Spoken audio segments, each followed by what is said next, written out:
everyone. So today I'm going to be talking about hinging patterns and how to do so and why it's helpful for low back pain.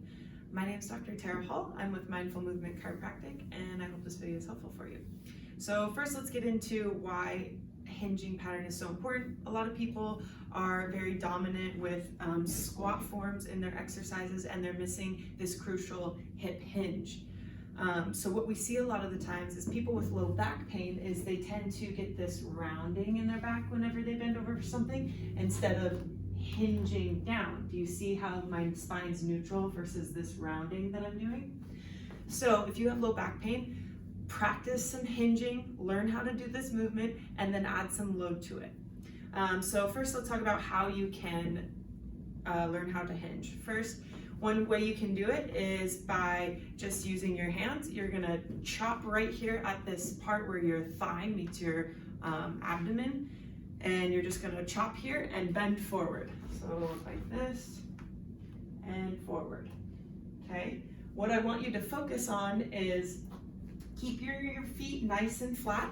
You're going to act like there's a seam in between your legs and you're going to spread the floor apart, okay? This helps create some of that tension.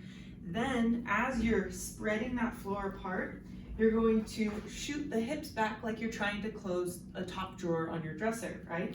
So keep the spread in the floor, hinge back, close the drawer, come forward. Hinge back, close the drawer, come forward.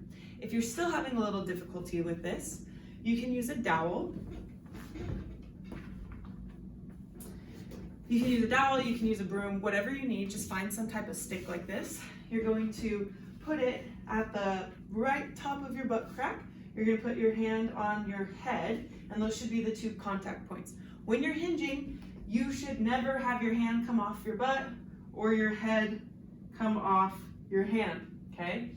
So what you're gonna do is those cues, spread the floor nice and wide and close the drawer and come forward. Do you see how my hand and my head and my hand and my butt never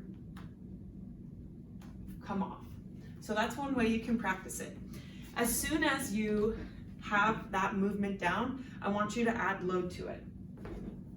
So you can take a kettlebell, heavy weight, even a backpack with whatever in it if you're at home doing this. First you're gonna hold it right in between, in your hands here, right in between your legs.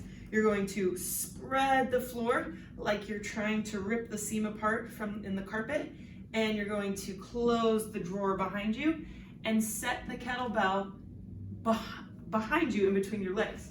So if you look at me from this side, I'm not coming forward like this, I'm actually going backwards. Do you see the difference?